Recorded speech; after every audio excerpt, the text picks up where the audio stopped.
ये है क्लास 12 का साइकोलॉजी चैप्टर है साइकोथेरेपी।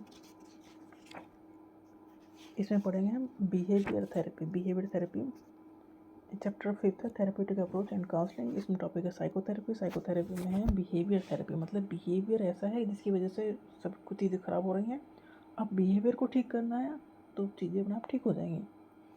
तो behaviour therapy is postulate that psychological जो डिस्ट्रेस है, जो दिमाग में जो डिस्ट्रेस है, arises because of the fault behaviour pattern and thought pattern. मतलब बिहेवियर पैटर्न और थॉट पैटर्न ये गड़बड़ चल रहे हैं, इसकी वजह से डिस्ट्रेस हो रही है। और इस अगर हम इन पैटर्न को ठीक कर लेंगे तो जो दिमाग में जो मचा हुआ है ना बबल, वो खत्म हो जाएगा। बिहेवियर थेरेपी ये करती है कि बिहेवियर पैटर्न और जो थॉट पैटर्न है उन्हें करेक्ट करना है।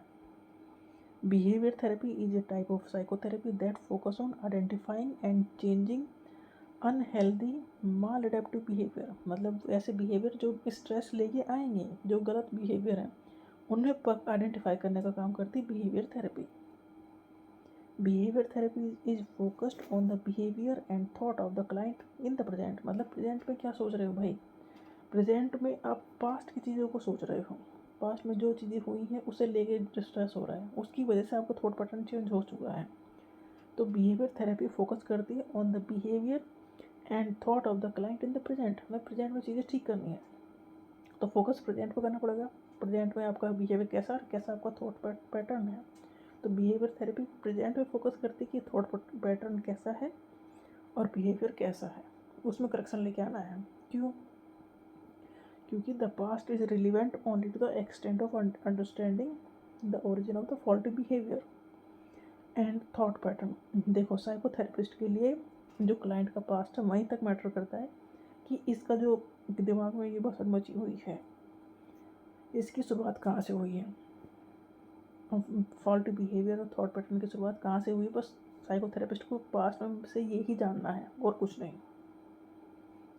उसके पेशेंट या क्लाइंट के पास से ये जानना है कि ये शुरुआत कहाँ से हुई है इसकी ख़राब बिहेवियर की या ऐसी थिंकिंग की। The past is not activate और रिलीव्ड। मतलब पास्ट से उसे और कुछ नहीं करना है, बस उसे वो रीज़न जान लेना है कहाँ से शुरुआत हुई है और कुछ नहीं करना पास्ट का उसे। Only the faulty patterns are corrected in the present. अब प्रेजेंट में जो बिहेवियर वो शो कर रहा है उसकी वजह कहीं ना कहीं पास्ट में है, तो वो उस बिहेवियर में चेंज लेके आता है, उसे जो थिंकिंग पैटर्न है उसे तोड़ता है, उन्हें करेक्ट करने की कोशिश की जाती है। तो प्रेजेंट में बिहेवियर चेंज हो जाएगा तो अपने आप ही वो ठीक हो जाएगा इंसान। Behaviour therapy consist of a large set of specific technique and intervention. कई सारी चीज़ में लगी है। Behaviour analysis is conducted to find malfunctioning behaviour. कौन कौन से बिहेवियर हैं जो माल फंक्शनिंग है, antecedent of the faulty learning and the factor that maintain और कंटिन्यू फॉल्टी लर्निंग। मतलब एक के बाद एक इंसिडेंट तो कवर होंगे ही होंगे कि गलत जो भी सोच रहा है तो कब वो कुछ ना कुछ गड़बड़ करेगा भी और फिर उसे मेंटेन भी रखेगा, कि मतलब कंटिन्यू रखेगा उस चीज़ को। Malfunctioning behaviour are those behaviour which cause distress to the client. Malfunctioning behaviour ऐसे हैं जो मतलब हमें स्ट्रेस देने की वजह बनते हैं। Antecedent factors are those cause which predispose to the person and to indulge in that behaviour. इनकी वजह से वो उस बिहेवियर में इंडल्ज होता है। और maintaining factors are those factors which lead to the persistence of the faulty behaviour. जैसे कि स्मोकिंग है, ये माल फंक्शनिंग बिहेवियर मतलब अच्छा तो है नहीं।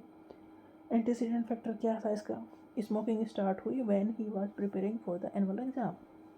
तो ये एंटीसीडेंट फैक्टर है कि एग्ज़ाम की वजह से स्ट्रेस हुई, स्ट्रेस को कम करने के लिए स्मोकिंग स्टार्ट हुई। अब इसका मेंटेनिंग फैक्टर ये हो गया कि अब उसे सिगरेट पीने से या स्मोकिंग करने से रिलीफ मिल रहा है, तो अब जब भी टेंशन होगी तो सिगरेट पी लेगा, तो वो मेंटेन हो गया बिहेवियर। तो स्मोकिंग एक माल फंक्शनिंग बिहेवियर है। एंटीसीडेंट फैक्टर मतलब क्यों वो स्टार्ट हुई, वो बिहेवियर की स्टार्ट हुई क्यों, क्या वजह थी कि स्ट्रेस हो रही थी, स्ट्रेस कम करने के लिए ऐसा बिहेवियर उसने अपनाया। अब स्ट्रेस तो होता ही रहेगा तो ये बिहेवियर भी मेंटेन होता रहेगा। तो antecedent factors are those cause which predispose to the person to indulge in that behaviour. ये ऐसे फैक्टर्स हैं जो उस बिहेवियर में लेके आने के लिए रेस्पॉन्सिबल हैं। मतलब ये वजह है, एंटीसीडेंट फैक्टर वो वजह है, जैसे कि उसे एग्ज़ाम की टेंशन थी, तो ये ऐसा फैक्टर है जो जिसकी वजह से स्ट्रेस हो रही है। स्ट्रेस को कम करने के लिए फिर माल फंक्शनिंग बिहेवियर से स्मोकिंग स्टार्ट की, तो ये हो गई, रिलीफ मिला, तो ये फिर मेंटेनिंग फैक्टर हो गया। भाई मेंटेन की जाएगा तो जब भी स्ट्रेस होगा जब भी स्मोकिंग होगी। एम क्या है इस थेरेपी का? Aim is to eliminate the faulty behaviour and substitute them with adaptive behaviour pattern. अब इस चीज़ को तोड़ो जो उसने अडॉप्ट कर लिया system. The therapist does this through establishing antecedent operations and consequent operations. Antecedent operations control करते हैं बिहेवियर को by changing something that proceeds such A behaviour. मतलब एंटीसीडेंट ऑपरेशन मतलब जिसकी वजह से ये काम करने की तुम्हें इच्छा हो रही है उसकी वजह ही ख़त्म करने की कोशिश की जाती है। The change can be done by increasing और decreasing the reinforcing value of a particular consequence, जैसे कहते हैं एस्टेब्लिशिंग ऑपरेशंस। मतलब आपका जो इच्छा हो रही है उस इच्छा को ही तोड़ने की कोशिश नहीं करता है थेरेपिस्ट। मतलब आज भी आप ये बिहेवियर अपनाए हुए हो कोई ना कोई अपनी वजह बना के, तो क्यों इस चीज़ में आप इंडल्ज होते हो, उस पे वो काम करेंगे therapist. If a child gives trouble in eating dinner, अगर जैसे कि कोई ये फॉल्टी बिहेवियर है कि बच्चे डिनर नहीं खाते ढंग से, तो करना क्या है? Decrease the quantity of food served at the T time. मतलब डिनर से पहले जो छोटा मोटा वो खाते रहते हैं वो कम कर दो या मत दो, जिससे कि उसे डिनर टाइम पे भूख लगी जानी है तो फिर वो खा ही लेना है। तो इसी तरह का थेरेपी करते हैं वो।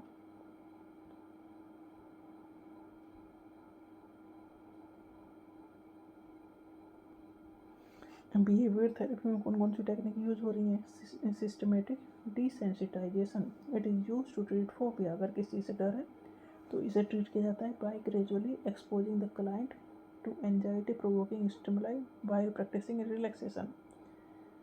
मतलब जिस चीज़ से डर है उसी चीज़ से मिलते रहोगे, मतलब मिलवाया जाएगा, इस तरह से आप फिर उससे डरना बंद कर दोगे। तो ये है systematic desensitization. Aversion therapy by associating unwanted behaviour with unpleasant experience. मतलब जो चीज़ आप करते हो मज़े के लिए उसके साथ कुछ जोड़ दो, जैसे सिगरेट पी रहे हो तो थप्पड़ लगा दो, तो ये हो गया अनवांटेड जो बिहेवियर है उसे जोड़ दिया हमने अनप्लेजेंट एक्सपीरियंस, तो ये एवर्जन थेरेपी है। Positive reinforcement rewarding desired behaviour to increase its occurrence. Positive तो ये है ना कि अगर कुछ अच्छा किया तो कुछ अच्छा इनाम दे दो, तो फिर वो रिपीट करेंगे काम। Negative reinforcement removing an aversion stimulus to increase behaviour. मतलब कुछ गलत चीज़ों को हटा दो जिससे कि उसका बिहेवियर इम्प्रूव हो जाए।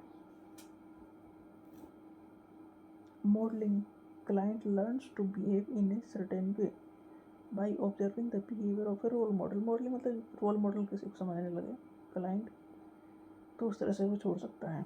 Token economy using tokens as reward for appropriate behaviour. अगर जैसा बिहेवियर दिखाया जाएगा उसके हिसाब से कुछ ना कुछ रिवॉर्ड दे दो, तो भी वो बिहेवियर में चेंज लेके आएंगे पेशेंट।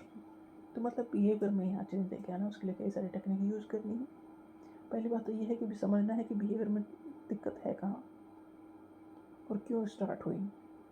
अब जो वजह है उस बिहेवियर को स्टार्ट करने की या उसे मेंटेन रखने की, उस पर चोट पहुँचानी है, वहाँ से तोड़ना है।